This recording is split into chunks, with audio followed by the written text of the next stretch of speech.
We will now begin the fifth lecture on the books of Samuel. We will begin with 1 Samuel chapter 12. The title of chapter 12 is Samuel's Rebuke. Let's look at the main points. First, Samuel explains himself, verses 1 through 5. Second, Samuel says that God is personally in control over the history of Israel, verses 6 through 12. Third, rebuke for asking for a king and God's punishment, verses 13 through 18. Fourth, warning about the future and hope, verses 19 through 25. Read verses 1 through 2. Samuel said to all Israel, I have listened to everything you said to me and have set a king over you. Now you have a king as your leader. As for me, I am old and gray, and my sons are here with you. I have been your leader from my youth until this day. The Israelites asked Samuel to give them a king. Samuel made Saul king according to God's command. Verse 3. Here I stand. Testify against me in the presence of the Lord and his anointed. Whose ox have I taken?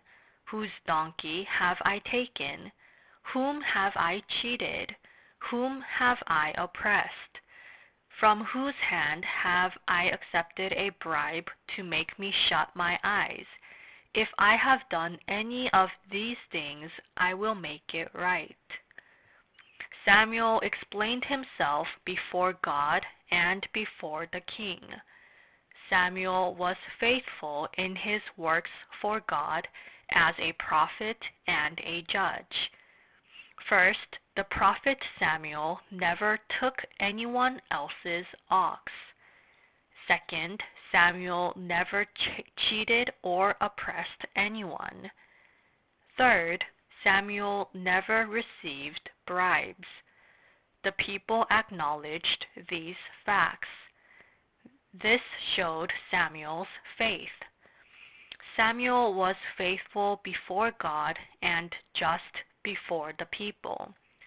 Samuel did not cheat the people. Samuel did not oppress the people. He did not receive bribes. Therefore, the prophet Samuel was an upright servant before God and before people. We church leaders must be faithful in all ways and be upright. Verse 6. Then Samuel said to the people, It is the Lord who appointed Moses and Aaron and brought your forefathers up out of Egypt. The prophet Samuel explained God's works in the history of Israel. God appointed Moses and Aaron and brought the Israelites out of Egypt. Verse 9. But they forgot the Lord their God, so he sold them into the hand of Sisera, the commander of the army of Hazor, and into the hands of the Philistines and the king of Moab, who fought against them. The Israelites served idols and forgot God. Thus God sent the Israelites into the hand of Sisera. God also sent them into the hands of the Philistines. God also sent them into the hands of the king of Moab. Judges chapter 4 verses 1 through 3, Judges chapter 3 verse 31, Judges chapter 3 verses 12 through 14.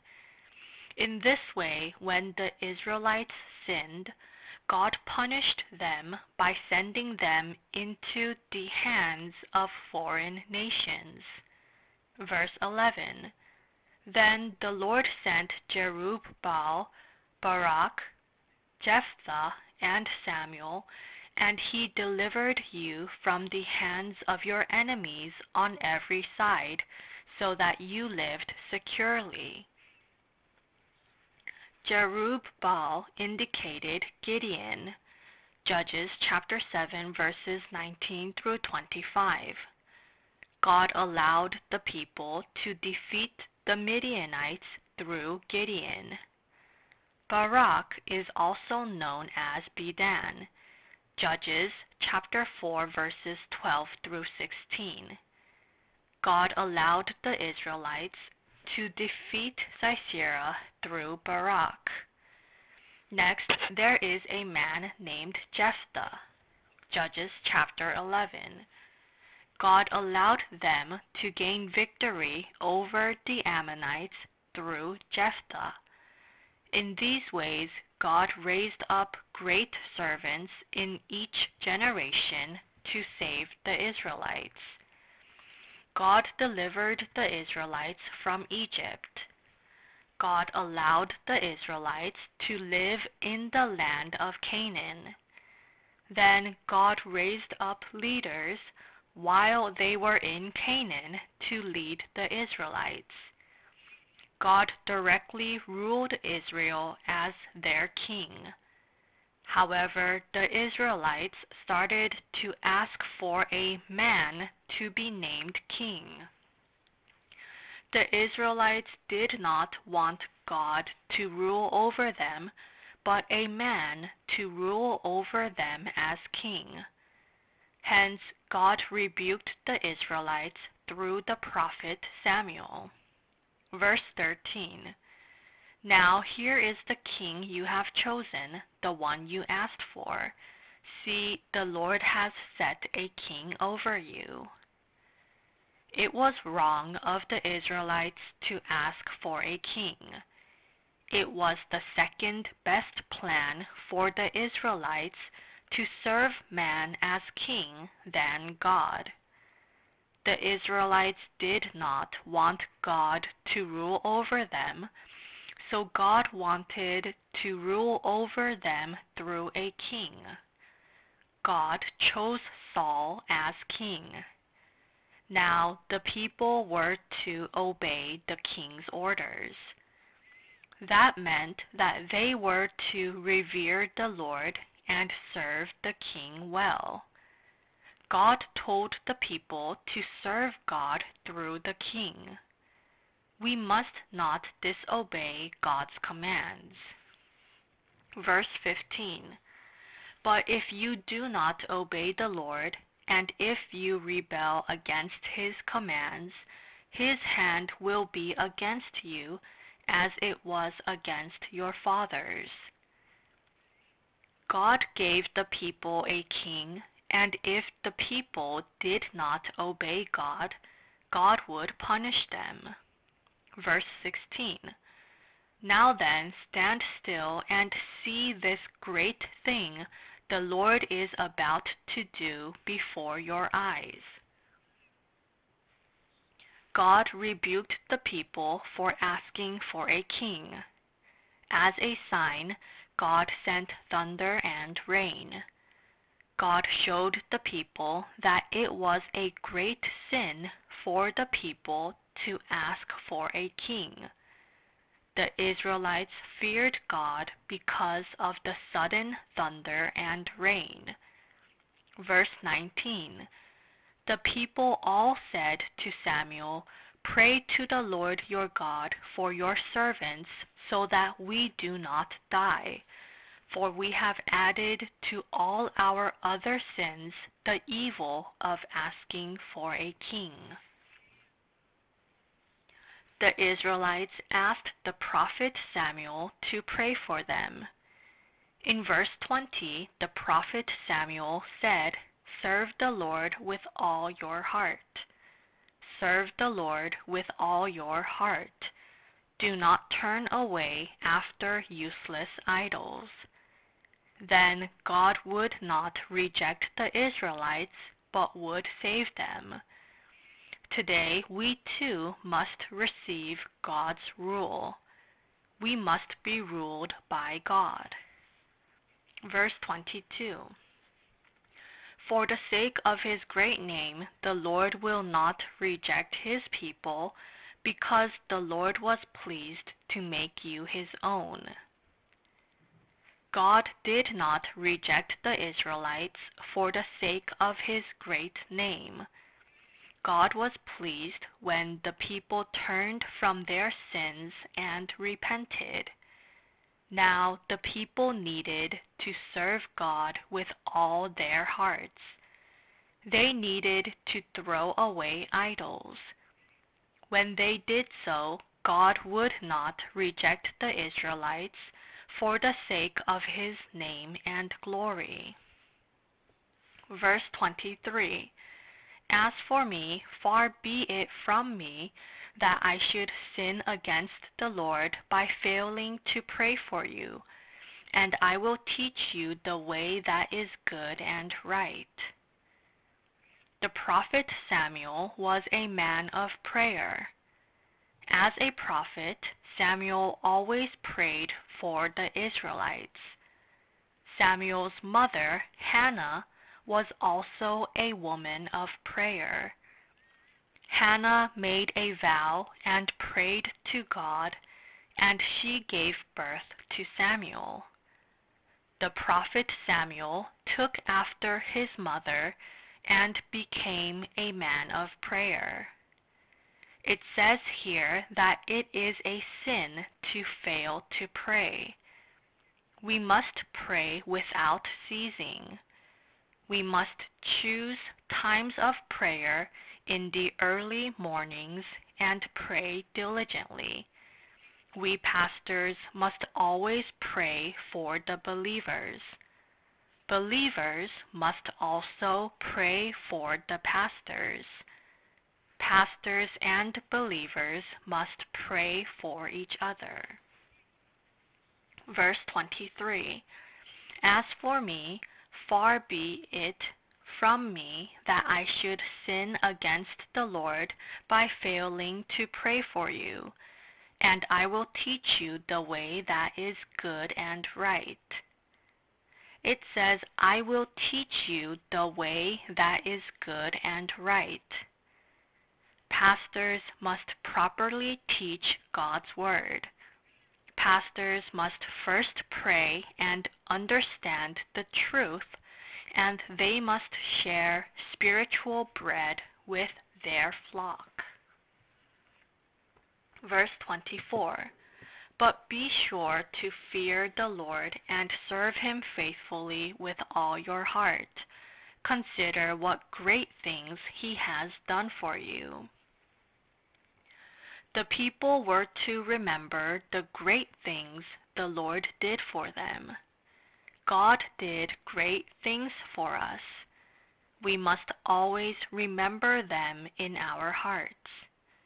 We must fear God and serve God faithfully with all our hearts. How did God save us in the past? What grace did God pour out onto us? For example, God delivered the Israelites out of Egypt. God also led the Israelites through the wilderness. God allowed the Israelites to settle in the land of Canaan. All these were God's great works. Remember God's work of salvation in your life. We will continue with 1 Samuel chapter 13. The title is The Philistines Invade. Let's look at the main points. First, Jonathan attacks the Philistine outpost, verses 1 through 4. Second, the Philistines invade, verses 5 through 7.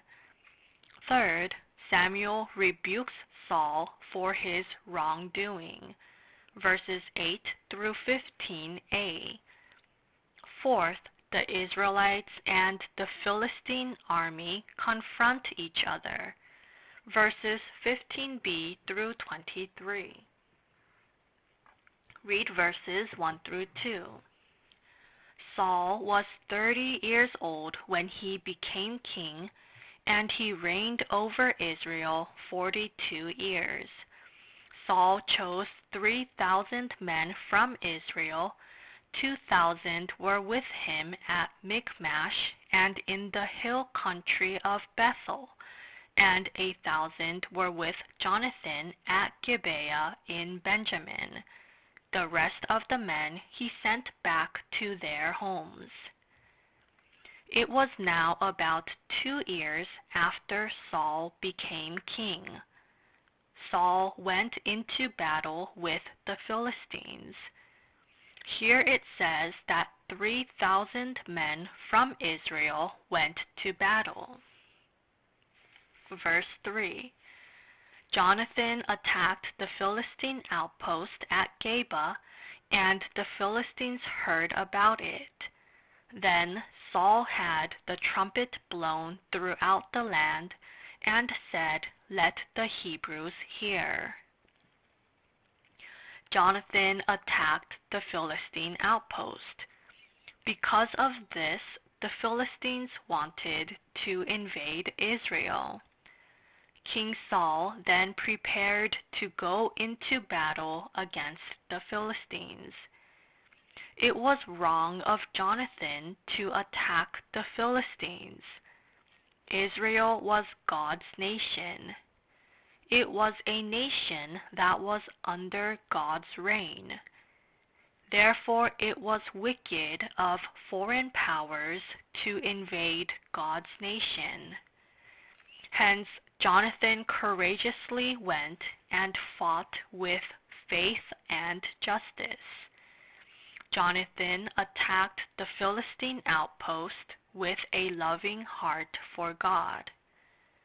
The number of soldiers does not determine the outcome of battle. The Lord's salvation is not determined by the number of people. Chapter 14, verse 6. God works for the believers. God personally saves us. Therefore, we must courageously fight the good fight as Jonathan did. Chapter 17, verse 47. Verse 15, verse 5. The Philistines assembled to fight Israel with 3,000 chariots, 6,000 charioteers, and soldiers as numerous as the sand on the seashore.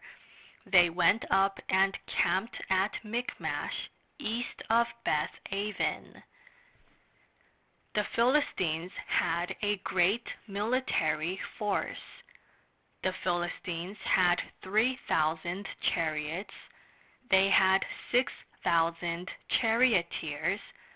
They had soldiers as numerous as the sand on the seashore. They were armed with the latest weapons of the time. However, the Israelite army consisted of only a few thousand soldiers. The Israelites did not have many weapons. They were small in number. Still, the Israelites were to trust in God's power and fight the good fight. Verse 6. When the men of Israel saw that their situation was critical and that their army was hard-pressed, they hid in caves and thickets among the rocks and in pits and cisterns. The Israelites cowardly ran away. The Israelites ran away because they were afraid of the Philistine army. The Israelites did not have faith in God. Verse 8. He waited 7 days, the time set by Samuel, but Samuel did not come to Gilgal, and Saul's men began to scatter. Verse 9. So he said, "Bring me the burnt offering and the fellowship offerings." and Saul offered up the burnt offering. The enemy was strong. The Israelites were afraid and ran away. Samuel also did not come at the set time. Saul then gave the burnt offering and fellowship offerings to God. Samuel arrived right after Saul offered the burnt offering. Samuel then rebuked King Saul. Saul did wrong. Certainly they were in an unfortunate situation. Samuel did not come. The enemy was strong. The Israelites had scattered. Thus Saul said he felt compelled to offer the burnt offering. This was an excuse. When we wait, we must wait until the end. When we obey, we must obey until the end. We must wait until the last moment. Saul was wrong in giving the burnt offering himself. Only the Levites could become priests, and only the Levites could give offerings to God. Numbers chapter 3, verses 5 through 10. Thus, Saul could not act as priest because he was from the tribe of Benjamin. We must always obey God's word, whether it is difficult for us to obey or not. We must not compromise God's word in whatever circumstance. The prophet Samuel strictly reprimanded King Saul for his foolishness. Saul's authority as king would be taken away from him because he disobeyed God's command. King Saul violated God's holiness. Saul crossed over the boundary into God's holiness. We must live by faith according to the Bible. We must go just until where the Bible allows. We must not simply charge forward. We must live by the truth. King Uzziah was afflicted with leprosy because he attempted to give an offering in place of the priest. 2 Chronicles chapter 26, verse 19. When we give offerings to God, we must give offerings in spirit and in truth. Saul disobeyed, which means that he did not fear God. He disregarded God's word. We must give true sacrifices and worship to God. We must fear God and worship with faith. Verse 16. Saul and his son Jonathan and the men with them were staying in Gibeah in Benjamin, while the Philistines camped at Michmash. There were about 600 men who were with Saul. Many had run away, and there was just a few number left. Saul and Jonathan were the only ones who had a sword and a spear. However, the Philistine army was a very powerful army. It would be difficult for Saul's army to fight against the Philistine army. Yet what is important is that we can win with the power of God. We must not only look at the enemy's strengths. We must believe that God's power is with us. We must remember that David defeated Goliath with God's power. We will continue with 1 Samuel chapter 14. The title is Jonathan and Saul's Victory. Let's look at the main points. First, Jonathan attacks the Philistine army, verses 1 through 15. Second, Jonathan's victory, verses 16 through 23. Third, the Israelites become exhausted, verses 24 through 35. Fourth, Saul intends to punish Jonathan, verses 36 through 44. Fifth, the people rescue Jonathan, verses 45 through 46. Sixth, Saul's victory, verses 47 through 52. Read verses 1 through 2. One day Jonathan, son of Saul, said to the young man bearing his armor, "Come, let's go over to the Philistine outpost on the other side." But he did not tell his father. Saul was staying on the outskirts of Gibeah under a pomegranate tree in Migron. With him were about 600 men. The Israelite army and the Philistine army came near each other. The Philistine outpost was on the other side of the Israelite army. One day Jonathan said to the young man bearing his armor, "Let's go over to the Philistines' side." At that time, Saul was staying on the outskirts of Gibeah. Saul only had 600 men with him.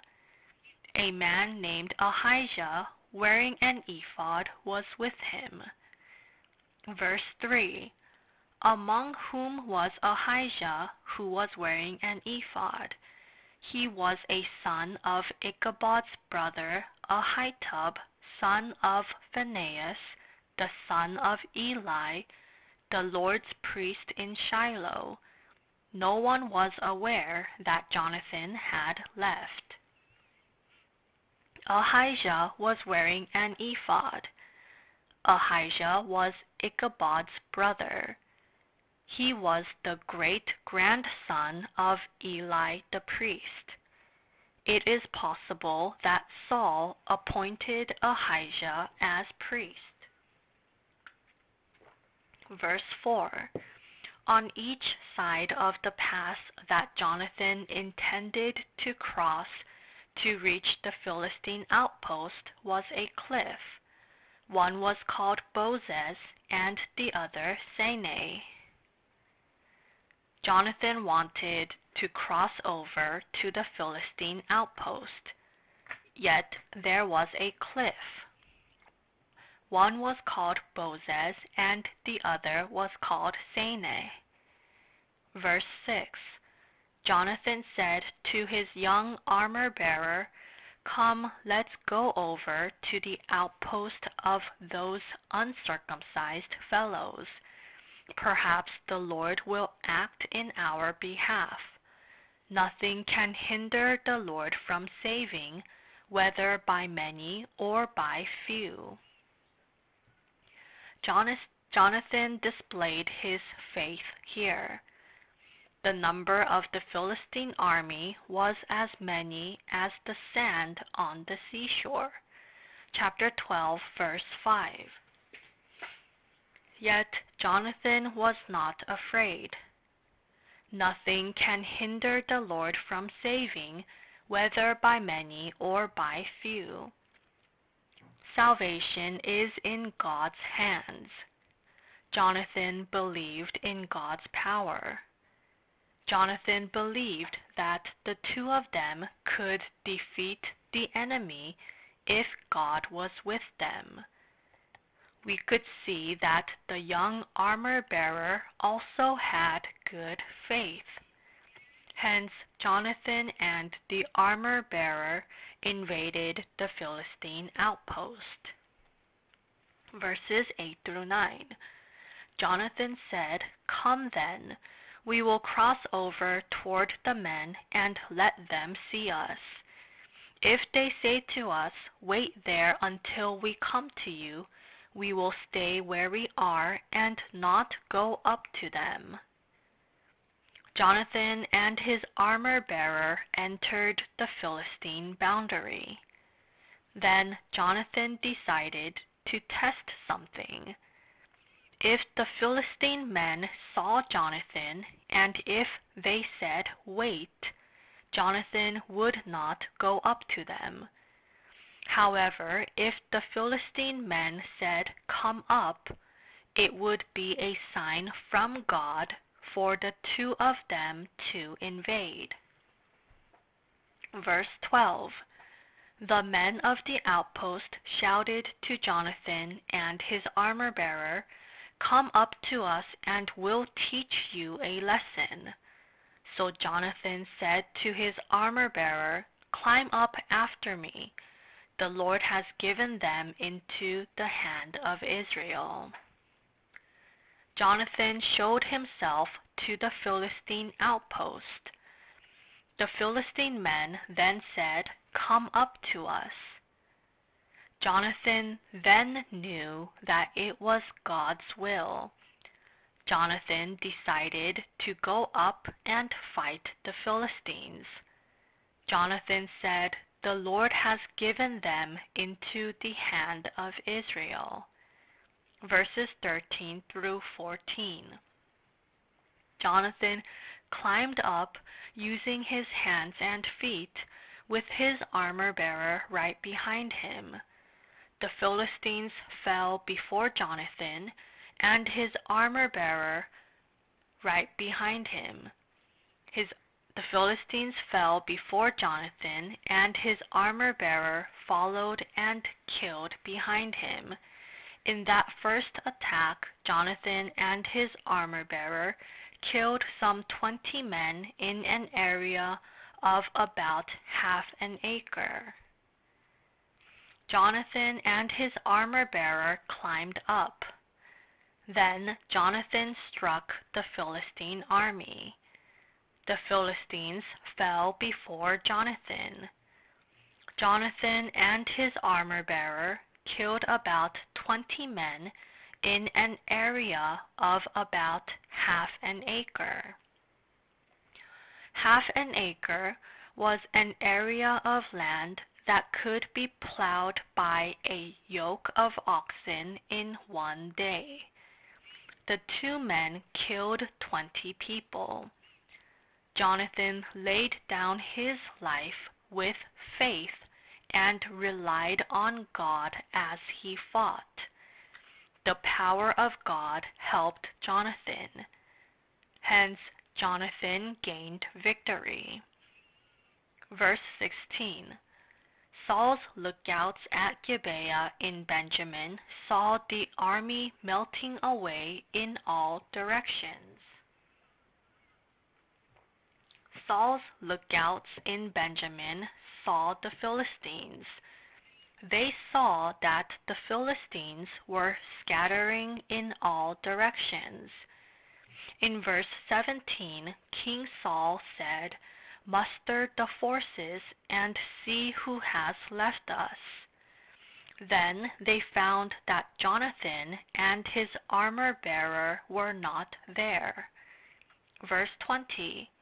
Then Saul and all his men assembled and went to the battle. They found the Philistines in total confusion, striking each other with their swords. The Philistines struck each other with their swords. The Philistines were in total confusion. This was God's work, and God made the Philistines' eyes grow dark. The Philistines thought that their own men were their enemy's army, and they killed each other.